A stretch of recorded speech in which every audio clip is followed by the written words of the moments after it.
Welcome back to another video, folks. I thought it's high time I gave you a little update of what's been going on. I want to just review a bit the context of coming out of last year and how that's affecting the plans this year. And I want to give you a tour of the farm as the season's kicked off quite early this year.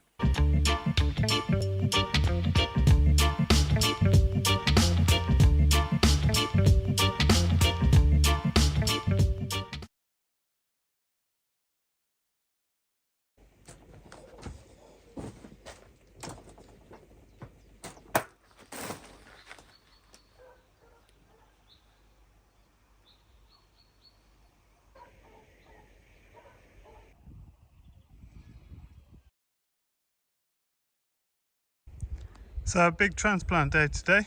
Lettuces, Asian greens, beets, cabbages, broccoli, radicchio, and I'm going to get these in the ground. Hopefully a bit of rain and some clouds forming.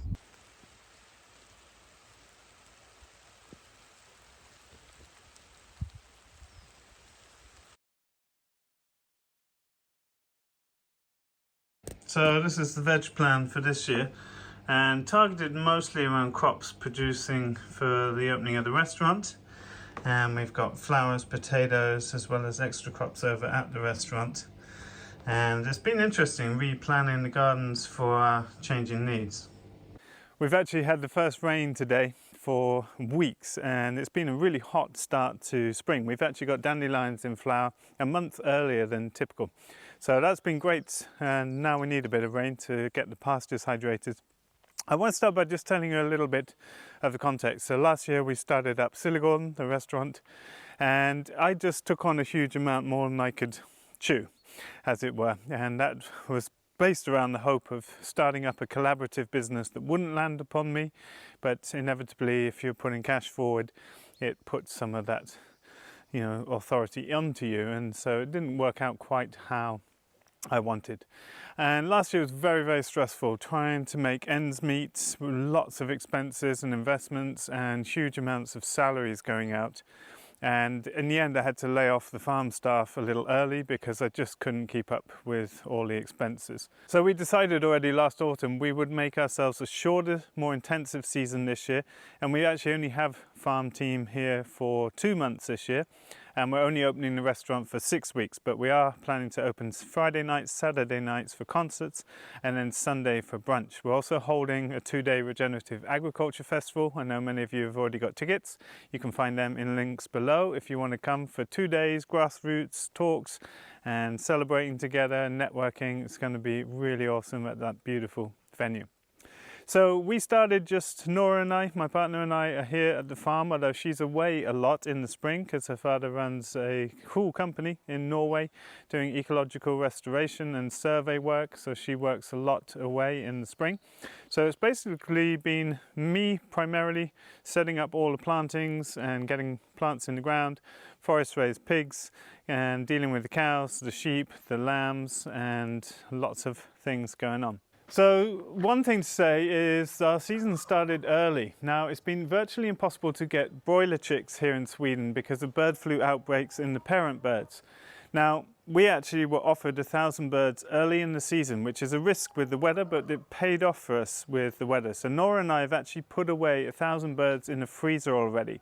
I've kept it off social media because I know a lot of people have been struggling to get birds even later in the season. I'm actually picking up the next 1,000 birds next week.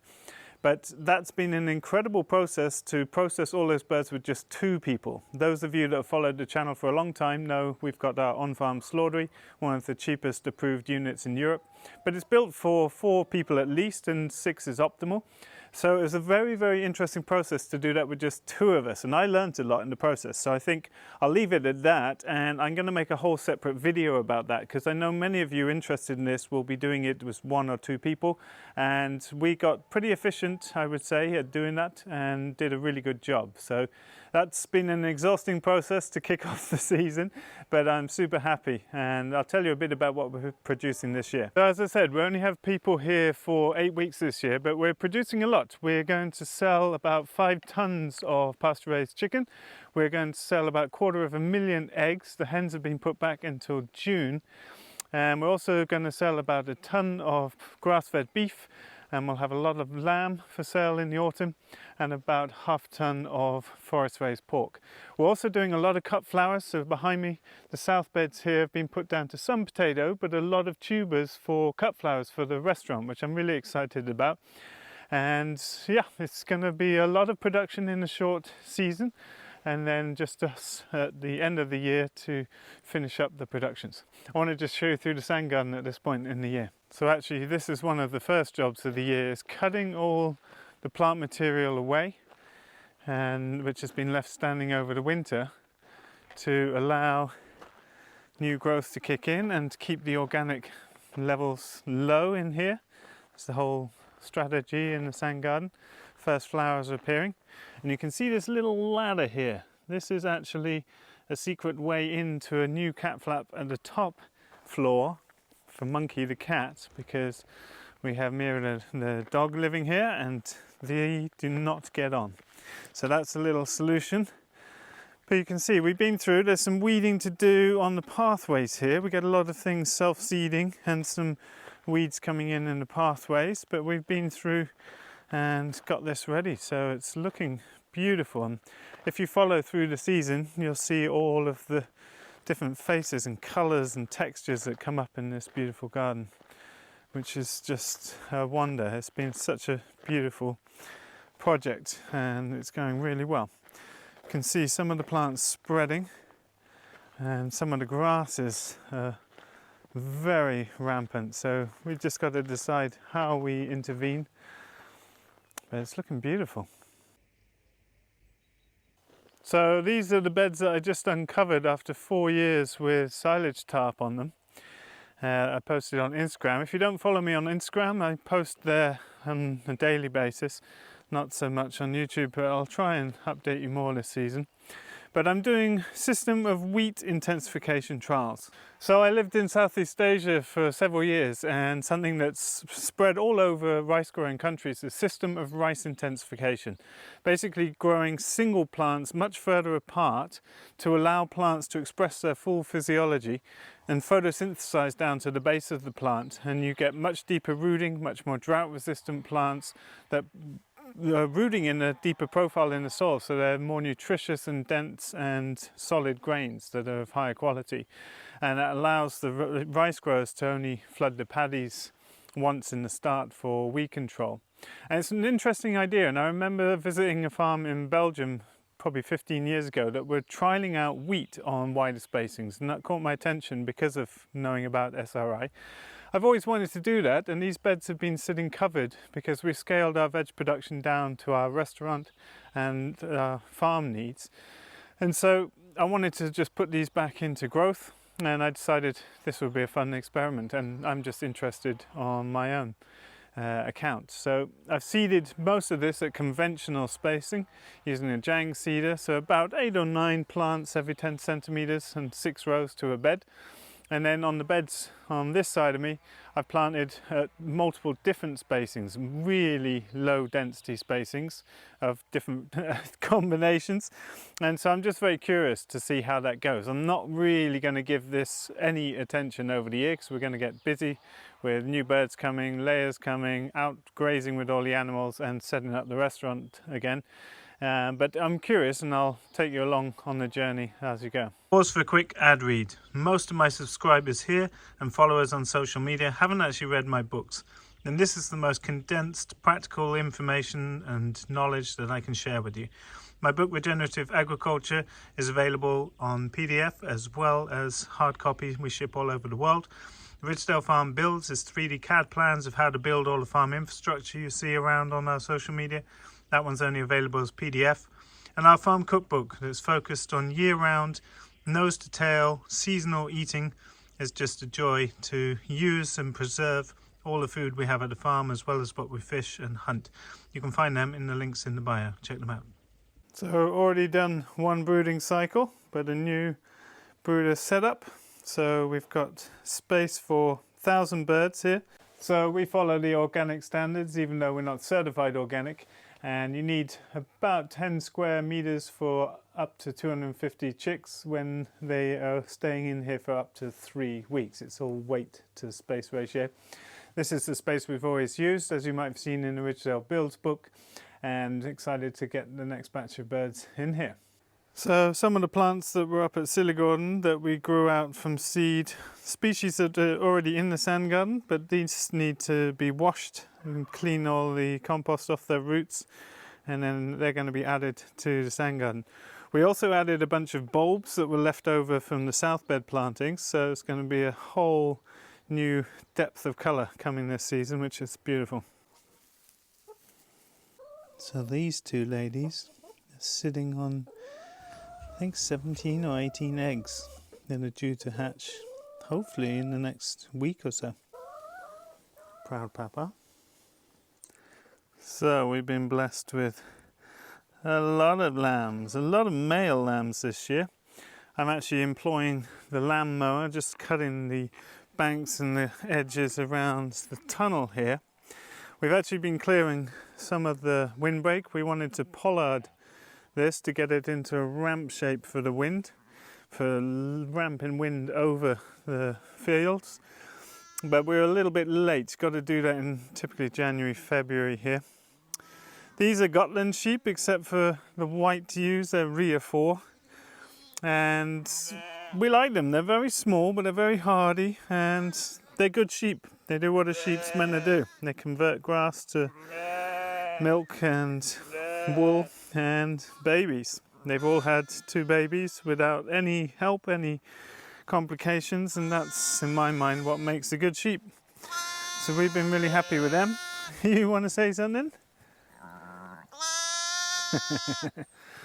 So yeah, they've been clearing. It's a bit of a pain to cut around the edges here, but we're getting ready to plant some vegetables into here, so they're just cleaning up, stop the creeping grasses coming in. Hello. Very nice. They've been grazing in the field here. We are actually out grazing already in April, which is unheard of. We often aren't grazing till end of May here. These guys will get shorn in a few weeks now. Just there's 2 ewes left to lamb, and let the wool lift up a little bit, make it easier for shearing.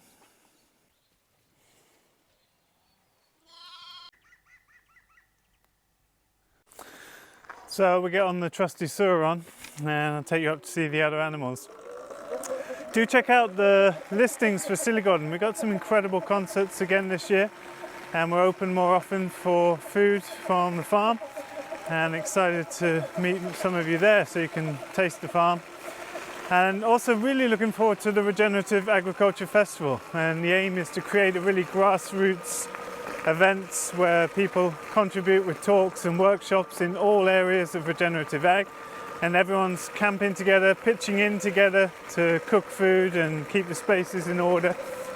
And that's really exciting for me. There's going to be hundreds of people there, and it's a great chance to network and share together. We've actually got some wild ducks moving into the pond, it seems like. They actually landed in the natural swimming pool the other day while we were just sunning ourselves on the deck after a swim, and hopefully they don't move in because they leave a lot of muck.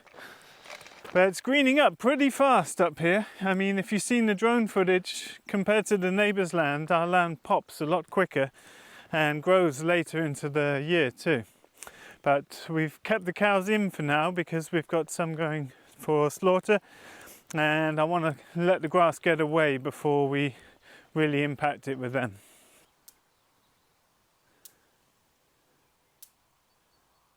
So currently the pigs have access to the forest directly behind me here, but we have 6 paddocks up in the forest. You can see up where they used to have the electric line that used to be cut by the government. That line is now buried underground, which means we can rehabilitate that whole hillside, and half the farm is up in the forest up here. And I think once the cows are out we will move the pigs around, but for now they've got about 1 hectare here that they're very happy with. At this point in the video, the audio has cut off, so I'm just going to have to narrate what you see on the screen. Sorry about that. I'm explaining here the neighbours very kindly helped us dig out the compacted layer of manure and bedding that's built up over the winter. And I've put up these metal gates because we've got 3 animals getting picked up this week to go for their one bad day, as it were. We've got too many animals on the farm, and we're looking forward to selling our heritage breeds, mountain cows, at the restaurant, but also to Livs in Stockholm. And so I wanted to put this fencing up to get them used to coming into it and feeding within it, because cattle are very curious, they're very intelligent animals, and they don't like new things in their environment, or they're very curious and they don't like loud things clanging around. So I wanted to get them used to this for some days so that it's much easier to partition off the animals that are going. But we've only got 4.5 hectares here of grass, and we've got a few hectares at the restaurant, Sillegården, but we cut that for winter hay. And we've just got too many animals with all the lambs coming too. We're overstocked, and it's not clear if we can graze the neighbour's land like we did last year.